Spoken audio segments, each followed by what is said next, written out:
Hello everyone, it's Seth, probably better known as Saffron Olive, and it's time for another edition of Budget Magic. So starting next week, we're going to be delving into Amonkhet Standard for a bunch of episodes in a row, but for this week, we got one more modern deck, and I'm really excited for this one because it does two things I've been wanting. So first off, it gives me an excuse to play another Emeria deck, Emeria the Skyruin. I love playing Emeria the Skyruin decks, so I'm excited about that, but more importantly, it gives us a chance to play some Panharmonicon in Modern and see if we can harness the power of probably my favorite card from the entire Kaladesh block. So as we move forward into Amonkhet, one more shot at making Panharmonicon work, this time in Modern.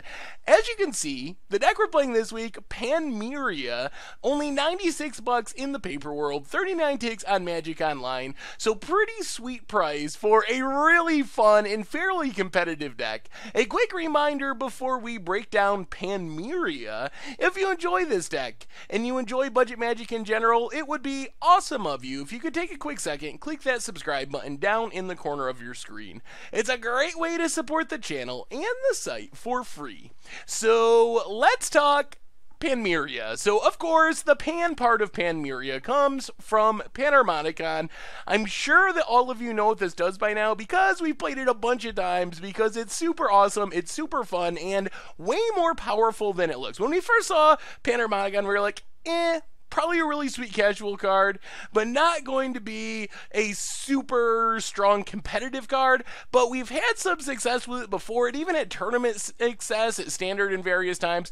But anyway, Panharmonicon basically looks to double up on our Enter the Battlefield triggers, and in our deck, gives us a way to combo off in a variety of ways. Emeria the Skyruin in this deck is kind of for value. It gives us a really good long game, because our deck is all planes, a few ghost quarters, and 3 Emerias, so eventually we're going to have 7 planes on the battlefield. That lets us get creatures back from our graveyard, and that also gives us ways to trigger Panharmonicon. So some of the combos that we'll be talking about, we can play the pieces earlier in the game, get some value out of them, do some blocking or attacking, whatever, and then even if they die to our opponent's removal, in combat, whenever, we can get them back and go into the Panharmonicon combo once we get an active Emeria in the late game, and it gives us a way to finish off the game. So this is kind of two of the key cards in the deck. As far as abusing our Panharmonicon, we get a bunch of different options. Knight of the White Orchid and Pilgrim's Eye are important because they help with both aspects of our deck.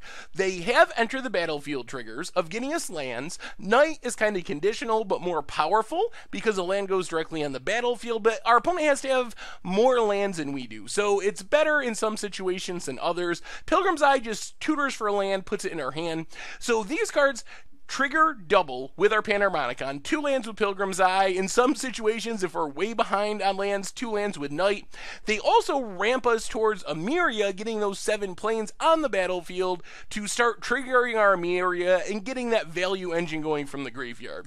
Then we have some cards that are just for helping us stay alive, and these ones are mostly Panharmonicon all-stars. So Lone Missionary, 2 mana gains us 4 life. If a Panharmonicon's out, it's 8 life. So this gets us from being very close to being dead to being very much alive for just 2 mana, and Blade Splicer can kind of sometimes just win us the game. When we play this with a Panharmonicon out, we get a total of 7 power and toughness for 3 mana. It has First Strike if Blade Splicer's out, and these cards have just a lot of utility throughout the game. Chump blocking, coming back with Emeria, being good when we eventually combo off. Then we have our card advantage engines. In Wall of Omens, just play it on turn 2, draw a card. It keeps us cycling through our deck, finding our pieces, and then once we have a Panharmonicon, it turns into a Divination, then a Concentrate, and eventually Opportunity, depending on how many Panharmonicons we actually have. Sun Titan gives us a way to close out the game. Also, we'll talk about it as we go along. It is part of one of our combo finishes. Also, just value. We play it, it can double trigger with Panharmonicon, get back some walls or Lone Missionaries or Blade Splicers. So it's really hard for the opponent to actually kill us once we get to the Sun Titan part of the game. The next part of our deck is a lot of blink effects. So for this, Flicker Wisp is just a huge value play. We play a Wall of Omens on turn 2, we Flicker Wisp it on turn 3, we draw an extra card. Once we have a Panharmonicon out, it gets even more crazy. We get double Flicker Wisp triggers, which means we can flicker, let's say, a Lone Missionary and a Wall of Omens. We gain 8 life, we draw 2 cards, or we can start attacking our opponent's stuff, getting blockers out of the way, getting rid of lands, resetting planeswalkers, things with counters.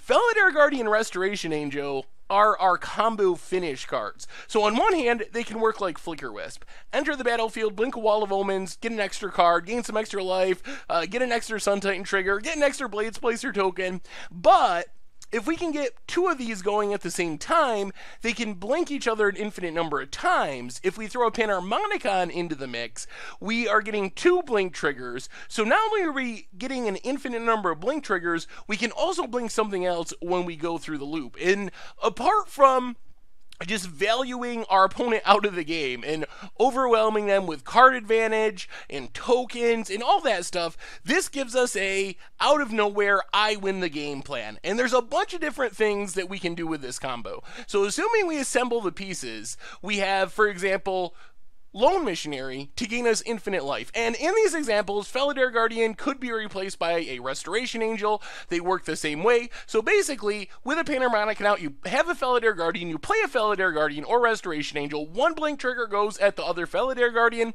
the other goes at Lone Missionary. You keep repeating this process, it just keeps blinking. End result is we're going to have infinite life thanks to Lone Missionary. So we go up to 1,000,000 life, and it's going to be really hard for our opponent to win the game.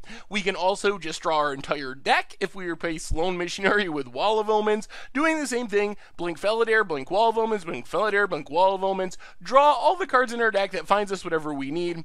Then we can do some really sweet tricks with Flicker Wisp, and it's kind of hard to explain all of these without actually seeing them, but basically, if we have a Flicker Wisp out, what we can do is play a Felidar Guardian. We blink the Flicker Wisp. We flicker the Felidar Guardian. So this is happening during our main phase. We go to our end step. At our end step, the Flicker Wisp is going to put the Felidar Guardian back into play. So we're getting these end step triggers. And what this does is lets us blink Felidar Guardian and Flicker Wisp an infinite number of times. And with the Flicker Wisp, we just exile all of our opponent's stuff. We get rid of all their lands, we get rid of all their creatures, so this time walks our opponent.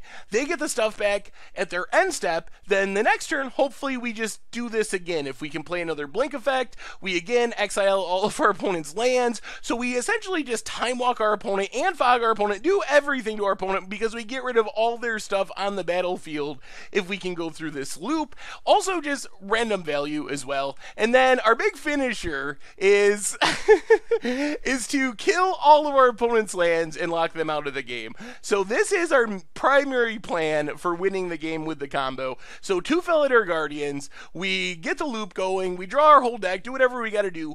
In the end, what we want to be doing is blinking a Felidar Guardian and a Sun Titan. Blink Felidar Guardian and Sun Titan. When Sun Titan enters the battlefield, we can keep getting back a Ghost Quarter from our graveyard. In between those loops, we're Ghost Quartering our opponent every single time we go through the loop. Eventually, our opponent's going to run out of basic lands, then we just kill the rest of their lands, and we basically just really slowly strip mine our opponent out of the game with the loop. Opponent has no lands left. We got Sun Titans and Felidar Guardians. Pretty much impossible for our opponent to win the game from that situation. So those are kind of the ways that we are trying to win with Panharmonicon. And like I said before, of course, we can still just win with the value plan. We can still just curve out, blink a Blades Placer a couple times, get a bunch of tokens, and attack with flyers like Flicker Wisp and Restoration Angel, get a Sun Titan for value, and just kind of value our opponent out of the game. But we do have, thanks to Panharmonicon, this backup combo kill built in, and that's one of the things I like about this deck compared to regular Emeria decks. With the regular Emeria decks, you get this great long game, but you give your opponent a ton of time to find their answers, their graveyard hate, and so on and so forth, which makes your deck way worse. With this deck, we not only have that great long game, and we don't really lose much long game compared to a Mono-White Emeria deck, but we also gain this out of nowhere I combo kill and win. And the combo kill, yes, the Ghost Quarter part does require our graveyard, but Felidar Guardian for infinite life, or to draw our whole deck, or stuff like that, that doesn't actually require us to use our graveyard, so it gives us a backup plan through Rest in Peace, Leyline of the Void, Relic of Progenitus, cards that were really hard for non-Panharmonicon Emeria decks to deal with. As far as the rest of the main deck, just 4 Path to Exiles for removal. Mana base, we kind of already talked about all this. 3 Emerias, 16 Plains, 4 Ghost Quarters.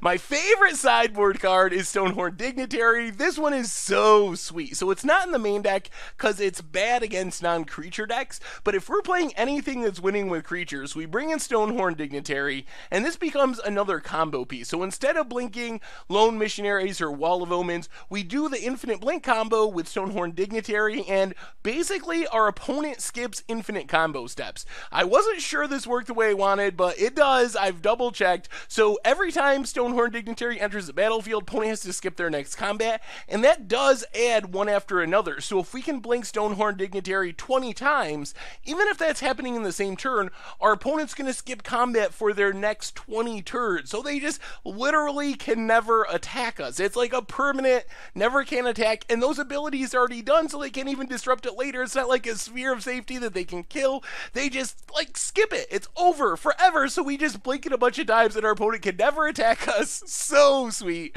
The rest of the sideboard, this is kind of our plan against spell-based decks. Story Circle can prevent damage from Grape Shots or Conflagrates.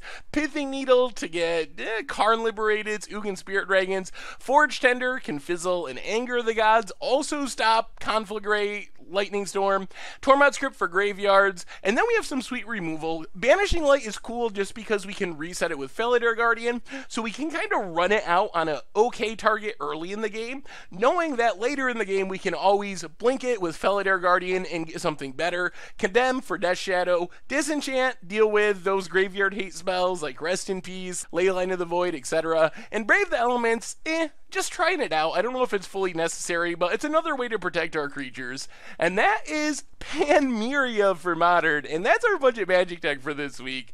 And this deck is super sweet. It is just so much fun to play. It does so many cool things. The combos are really interesting. I love this deck, and I'm really excited for it. So let's get to the videos. No more suspense. Thank you very much for watching. I hope you enjoy the gameplay videos, and I will talk to you soon. Thanks for watching the video. If you haven't already, take a minute and click that subscribe button. It's a great way to support the channel for free, and you'll find the next video in the playlist right here.